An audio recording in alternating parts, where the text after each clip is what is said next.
లోకంలో రకరకాల కథలు ఉన్నాయండి. లోకస్తులు ఎంత జ్ఞానంగా వ్యవహరిస్తారో పరలోక సంబంధంలో మనది ఇంకా పైనుంచి వచ్చిన జ్ఞానం ఇంకెంత మెరిట్గా ఉండాలి. ఏం చేద్దాం, మనం సరిగ్గా మైండ్కి తీసుకోకట్టు అయిపోతున్నాం. శ్రీకృష్ణదేవరాయల ఆస్థానంలో తెనాలి రామకృష్ణ కవి అని ఒకడు ఉంటాడు. తెనాలి రామకృష్ణ కవి మంచి హాస్యం చేస్తుంటాడు. ఏ ప్రాబ్లం అయినా సరే టెన్షన్ పడ్డా, అతని గొప్పతనం అది. టెన్షన్ పడ్డాడు, ఒత్తిడి గురిగాడు, నవ్వుతూ ఉంటాడు. ఏ ప్రాబ్లం అన్నారా అని దాన్ని ఏదో ఒక విధంగా ఈజీగా తిప్పికొట్టడానికి ఎప్పుడు మైండ్ రెడీగా ఉంటుంది అతనికి. అతని గురించి రకరకాల కథలు ప్రచారంలో ఉన్నాయి. ఈ తెనాలి రామకృష్ణ కవి అని, అంటే తెనాలి వాస్తవ్యుడట అప్పట్లో. అయితే అంటే ఏదైనా రాని అతని జ్ఞానంతో తెలివితో దాన్ని అతనికి ప్లస్గా మార్చుకుంటాడు అతను. ఆయన ఆస్థానంలో అష్టదిగ్గజాలు ఉంటారు. శ్రీకృష్ణదేవరాయలు అనే ఆయన ఆస్థానం, ఇది చరిత్ర అండి, ఇండియా హిస్టరీలో కూడా ఉంటుంది.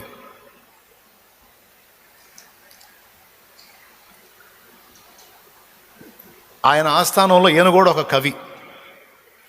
అంతేకాకుండా కొన్ని సమస్యలకు పరిష్కారం చూపిస్తాడని మేధావి. అయితే లోక జ్ఞానం ఏదన్నా రాని టెన్షన్ పడ్డు. ఓ రోజు వాళ్ళ ఇంట్లో దొంగలు పడతారు. ఈ తెనాలి రామకృష్ణ ఇంటికి దొంగలు వస్తారు. ఇల్లు తోట పక్క పక్కనే ఉంటాయి.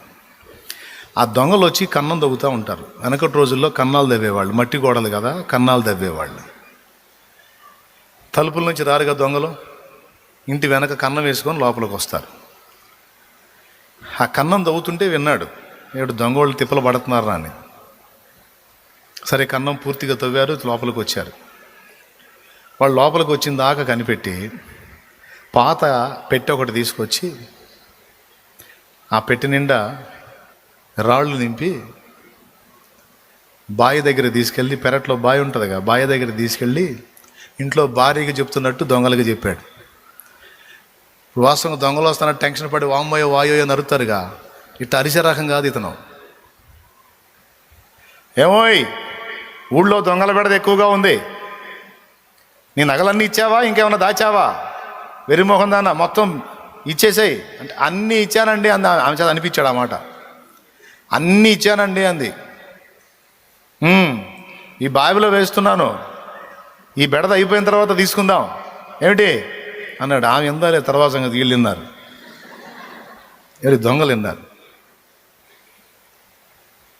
నవ్వుకున్నారు. ఒకటి మొహం ఒకటి చూసుకుని, రే అదృష్టం అంటే ఇదేరా, మన పని తేలిక చేశాడు రా పంతులు, శుభ్రంగా ఆ బావిలోకి దిగి పెట్టి తెచ్చుకుందాం అని మాట్లాడుకొని బావి దగ్గరికి పోయారు.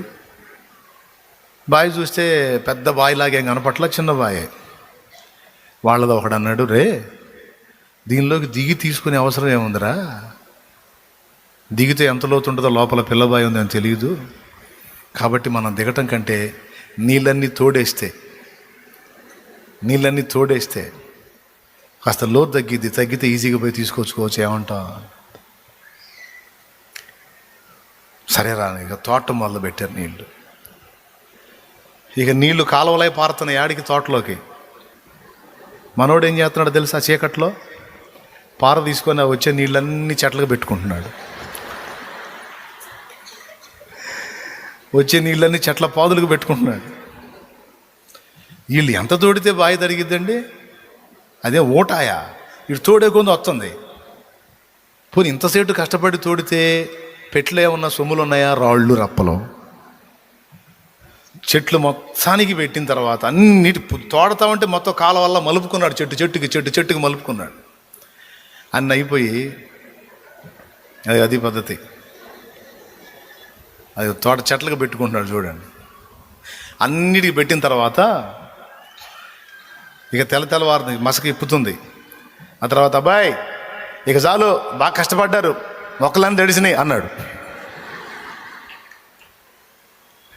ఆ చేద అక్కడ పెట్టి పరారు, వాళ్ళు వెళ్ళిపోయారు. ఇప్పుడు చూడు, అంటే కీడు చేయటానికి వచ్చిన వాళ్ళని కూడా తన మేలు కోసం ఎలా వాడుకున్నాడో చూడండి. అవునా? అదే దడపడి ఆయాసపడితే వాళ్ళ చేత తన్నులు తిని ఉన్నాయని ఇవ్వాల్సి వచ్చేది. దేవునికి స్తోత్రం. రేపటి నుంచి 10th ఎగ్జామ్స్ కదా, పిల్లలకి దడలు గమ్ముతున్నాయి ఇప్పుడే. దేవునికి స్తోత్రం. పిల్లలు భయపడకండరా చెప్పండి, తల్లిదండ్రులు చెప్పండి, భయపడొద్దురా. భయపడితే జ్ఞానం ఎఫెక్ట్ అయిపోయిద్ది, జ్ఞాపక శక్తి పోయిద్ది. ధైర్యంగా ఉండాలి, సమస్తము మన మేలుకి దేవుడు తీసుకొస్తాడని. ఇలా 1 కాదు 2 కాదు, ప్రతిదీ నవ్వు పుట్టించే సంగతులే. గులాబీ తోటలో పూలు దొంగతనం చేశాడని ఆయన కొడుకును బంధిస్తారు సైనికులు. అడిగి తీసుకుంటే ఒప్పుకుంటాడు, కానీ కృష్ణదేవరాయలు దొంగతనం అంటే అస్సలు ఒప్పుకోడు. మహాకోపం, కఠిన శిక్ష విధిస్తాడు. ఎందుకు చేయాలరా దొంగతనం, అడిగితే ఎవరా అని కోపం. దొంగతనం అంటే ఊరుకోడు, అబద్ధాలు చెప్పినా ఊరుకోడు. సరే, కొడుకును బంధించి తీసుకెళ్తుంటారు. వాడి చేతిలో పూలు ఉంటాయి, వాడు కోసిన పూలు ఉంటాయి. తండ్రి ఎదురు వస్తాడు. వీళ్ళు అంటారు, రామకృష్ణ ఇదిగో నీ కొడుకును బంధించి తీసుకెళ్తున్నాం, వీడు పూలు దొంగతనం చేశాడు, అదిగో చేతిలో పూలు, మీ వాడికి శిక్ష ఖాయం, మన రాజుగారు ఊరుకోవడం తెలుసు కదా అంటారు. ఇతను అంటాడు, అయ్యా సరే వెళ్తే వెళ్ళేవలే, కానీ ఎండగా ఉంది, నెత్తి నీ వేసుకోయా అని నెత్తి మీద ఆయన పైన కండ ఉంటుంది కదా తువాలు, అది తీసి వాడు నెత్తినేస్తాడు. నెత్తినేసి జాగ్రత్తగా వెళ్ళాయా అంటాడు. నీకు భయం లేదా, నీ పిల్లవాడిని తీసుకెళ్ళి అరెస్ట్ చేసి తీసుకెళ్తున్నావు, నీకు టెన్షన్ లేదా, ఒత్తిడి లేదా అంటే ఆయన అంటాడు, నోరుంటే వాడే బతుకుతాడులే అని పోతాడు. నెత్తి మీద కండ వేశాడు, నోరుంటే వాడే బతుకుతాడులే అని ఇంటికి వెళ్తాడు.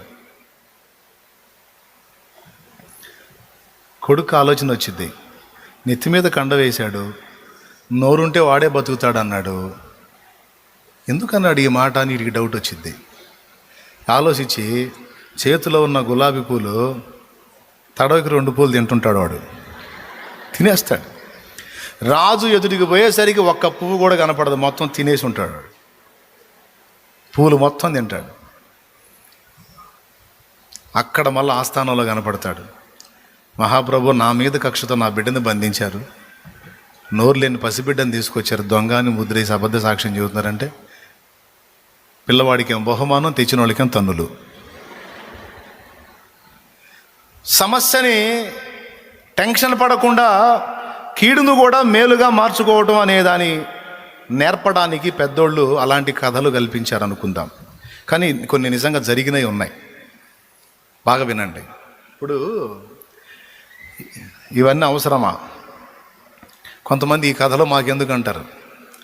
ఒక మ్యాటర్ని ఈజీగా అవతల వాళ్ళ మైండ్లోకి చేరవేయాలంటే ఉపమానాలు లేదా కొన్ని ఎగ్జాంపుల్స్ చక్కగా ఉపయోగపడతాయి. కొంతమంది సోదోళ్ళు ఉంటారు, సోదోళ్ళు వీటిని ఎగతాళి చేసేవాళ్ళు ఉంటారు. అవతలి వ్యక్తికి సులువుగా వార్తను అందించడానికి అవసరమైన ఉపమానాన్ని వినియోగించడం ఎప్పుడూ తప్పు కాదు. ఇవి చెప్పడం చేత కాదు, కష్టపడి సేకరించలేడు, అదేమంటే అట్ట చెప్పకూడదు ఇట్ట చెప్పకూడదు, మళ్ళీ లెక్చరు.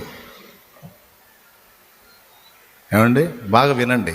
ఆ సోదోళ్ళతో మనకెందుకు లేదని మీరు ఏనండి. ఆ సోదోళ్ళు ఉన్నారు, బాపట్ల దగ్గర ఆ సోదరు పాలెం ఉంది. ఆ ఊరోళ్ళు మంచి తెలివిగలవాళ్ళు. మరి ఇప్పుడు కొంతమంది ఆ సోదోళ్ళు ఉన్నారు, ఇక్కడ మా ఊళ్ళలో ఉంటున్నారు ఆ సోదోళ్ళు. ప్రియులారా, ఒకరోజు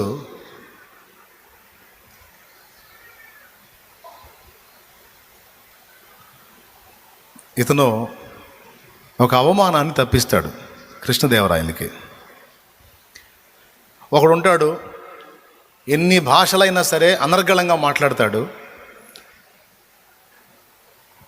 ఒక్కటే ప్రశ్న, నేను భాషలు మాట్లాడుతూ ఉంటాను, నా మాతృభాష ఏదో మీరు చెప్పాలంటాడు. అలా చెప్పగలిగితే నేను మీకు దాసుని అవుతాను, నేను పొందిన బహుమానాలని మీకు ఇచ్చిపోతాను మహారాజా. అలా నా భాషను గుర్తుపట్టే వాళ్ళు మీ దేశంలో లేకపోతే, మీ రాజ్యంలో లేకపోతే నేను కోరిన బహుమానం నాకు ఇచ్చి పంపించాలి అంటాడు. సరే, వాడు మాట్లాడిస్తూ ఉంటే ఇక ఏది మాతృభాషో ఏది పరభాష అర్థం కాకుండా ప్రతి భాషని కూడా అద్భుతంగా మాట్లాడుతుంటాడు వాడు, పండితుడు. అందరికి వెళ్ళి చూస్తాడు, సభలో ఉన్న వాళ్ళకి వెళ్ళి, రాజు ఎవరన్నా చెప్పగలరా, ఈ సవాల్ తీసుకోగలరా అని. ఎవరు కదలరు. పెద్దగా నవ్వుతాడు ఈ మాట్లాడిన ఆయన. చూసారా మహారాజా, మీ వాళ్ళకి ఎవరికి గుండె జాలేదు, నా మాతృభాష ఏదో గుర్తుపట్టడానికి ఎవరికి ధైర్యం జాలేదు, ఓటమిని ఒప్పుకుంటున్నారా అంటాడు. ఈలోపు మనోళ్ళు లెగుస్తాడు, హలో ఏం టెన్షన్ పడొద్దు, నేను ఉన్నాయడా అని. లేచి లైన్లోకి వస్తాడు. మహారాజా మీరు సెలవిస్తే నేను అతని మాతృభాష చెప్తాను అంటాడు. ఇంకా సెలవు ఇచ్చేదేమో ఇందాడి నుంచి అడుగుతున్నాగా పో అంటాడు. మన దగ్గరికి వెళ్ళి మాట్లాడవయాను అంటాడు. వాడు మాట్లాడుతూ ఉంటాడు, రకరకాల భాషలో మాట్లాడుతూ ఉంటాడు. మాట్లాడినిచ్చి కాలుకు పెట్టి ఈయన మెడంతో వాని కాలును ఒక్క తొక్కు దొక్కుతాడు గట్టిగా. అబ్బా అంటాడు. నీ మాతృభాష తెలుగు అంటాడు. ఎందుకంటే పరిస్థితి ప్రశాంతంగా ఉన్నప్పుడు ఎవడైనా రకరకాల భాషలు మాట్లాడతాడు. నొప్పి, బాధ, దెబ్బ తగిలినప్పుడు మాత్రం ఒరిజినల్ భాష బయటకు వచ్చింది. సో ఇప్పుడు నేను తొక్కగా నేను అబ్బా అన్నావు కాబట్టి నీ ఒరిజినల్ భాష తెలుగయ్యా. వాడు ఓటమి ఒప్పుకుంటాడు. రాజు ఇతని చతురతకు ఆశ్చర్యపోయి బంగారు నగలు ఇప్పిస్తాడు. ఆ బంగారు కాసులు ఒక పెద్ద గిన్నె నిండా ఇప్పిస్తాడు. ఎవరికి? ఈ కవికి. నెత్తిన పెట్టుకుంటాడు. నెత్తిన పెట్టుకుంటే దాని నిండా పోసి ఉంటాయి. కొన్ని కాసులు జారి కింద పడతాయి. ఆ సభలోనే ఇంతమంది జనం ఉంటారనుకో, సభలోనే కొన్ని అక్కడ కూర్చున్న సభలోని వ్యక్తుల సింహాసనాల కిందకి వెళ్తాయి. ఈ నెత్తి మీద ఉన్న దించి ఆ నాణ్యాలన్నీ ఏరుకుంటుంటాడు. సింహాసనం కిందకు కూడా జొరబడి, కొంతమంది సింహాసనాలు కిందకు పోయినాయి ఇక నాణ్యాలు, వాటి కిందకు కూడా జొరబడి ఆ కాసులు ఏరుకుంటూ ఉంటాడు. సభలో ఉన్న వాళ్ళకి అసహ్యం వేసిద్ది. రాజుకు కూడా కోపం వచ్చిద్ది. ఏం రామకృష్ణ కవి ఏం చేస్తున్నావు నువ్వు? బుద్ధుందా నీకు? గిన్నె నిండా నీకు కాసులు ఇచ్చాను, ఒక 5-6 కాసులు పడి ఉంటాయేమో, అంత కక్కుర్తిపడి వాటిని ఏరుకోకపోతే ఏమైంది? నన్ను అడిగితే ఇంకో గిన్నెవనా? ఛీ అంటాడు. ఆయన పట్టించుకోడు, అవి వెతుక్కుంటా ఏరుకుంటానే ఉంటాడు. కోప్పడతాడు మహారాజు. నీకే చెబుతుంది, బుద్ధి లేదా అని గద్దిస్తే అమ్మయ్య చిక్కింది అని బయటకు వస్తాడు. గద్దిస్తాడు రాజు. ఏం బుద్ధి లేదా? అన్ని కాసులు ఇచ్చాను, అడిగితే ఇంకా అన్ని ఇస్తాను, దానికి ఎందుకంత నీచంగా ప్రవర్తించావు? ఛీ అంటాడు మళ్ళీ. అప్పుడు ఆయన అంటాడు, మహాప్రభో మన్నించాలి, నేను ఎందుకు చేశానో ఆ పని తమరికి తెలియదు. ఈ నాణ్యాలు నాకు విలువైనవి కావు, కానీ ఈ నాణ్యం మీద ఉన్న బొమ్మ ఉందే, అది మీ ఫేస్. కాబట్టి నాణ్యం ఏముందిలని వదిలేస్తే మీ ముఖాన్ని నేను తృణీకరించినట్టయిద్ది మహారాజా. కాబట్టి మీ ముఖం ఉన్న నాణ్యం అలా కింద పడిపోతుంటే దాన్ని అలా వదిలేసి వెళ్ళిపోతే మిమ్మల్ని వదిలేసినట్టుగా నాకు భావన ఉంటుంది. అందుకని మిమ్మల్ని బట్టి అవన్నీ తీసి జాగ్రత్త చేశాను అనగానే రాజు సింహాసనం మీద నుంచి లేచి నిలబడి, ఇంకా 4 గిన్నెలు ఇవ్వండి మనోడికి అంటాడు.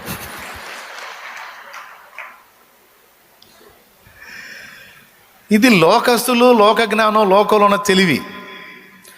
అంటే అవతలి వాళ్ళ ఆగ్రహాన్ని కూడా అనుకూలంగా మార్చుకొని తనకు మన్నన తెచ్చుకునే విధంగా ప్రవర్తించడం, వ్యవహరించడం, లోకంలో ఉన్న అన్యుడికే అన్ని విషయాలు తెలిస్తే, క్రీస్తు యేసునందుండి సమస్తము నీ మేలు కొరకే సమకూడి జరుగుతున్నవని స్పష్టంగా వాక్యంలో రాయబడి ఉండగా కూడా ఇంకా భయం గుప్పెట్లో, ఆందోళనలో, కలతలో, కన్నీళ్లలో, కృంగుబాటులో, కుములుటలో బతుకుతున్న నీ సంగతి ఏం చెప్పాలి నేను ఇప్పుడు? చెప్పవా? గందరగోళం అయిపోతున్నావు, ఆయాసపడుతున్నావు, ఆందోళన పడుతున్నావు, బీపీ పెరిగిపోతుంది, షుగర్ పెరిగిపోతుంది, గ్యాస్ ట్రబుల్ పెరిగిపోతుంది. అవునా? దేవుణ్ణి ఎరగని అన్యుడే ప్రతి దానిలో కూడా పాజిటివ్ కోణంలో వెతకాలని నేర్చుకొని అన్ని సక్సెస్ అయితే, దేవుణ్ణి ఎరిగిన నీకు నాకు మరి ముఖ్యంగా పాజిటివ్ థింగ్స్ అవసరమా లేదా? అన్ని వ్యతిరేకంగా ఆలోచించుకునేటట్టు సైతానుగాడు మనల్ని భ్రమ పెడతాడు. ఇది వచ్చింది చూడు, ఇది నీ కొంప ముంచిద్ది, అది చూడు, అది నీకు నష్టాన్ని కలిగించింది, వామ్మ ఇది చూడు ఎలా జరిగింది, అసలు ఊహించావా, అనుకున్నట్టే అయ్యింది, జరిగింది, అది ఇదని అన్ని నెగిటివ్ థాట్స్ తీసుకొచ్చి చివరికి అయ్యే నీకు ప్రాప్తమయ్యేటట్టు సాతాను కుట్ర పన్నుతున్నాడని నీకు తెలుసా?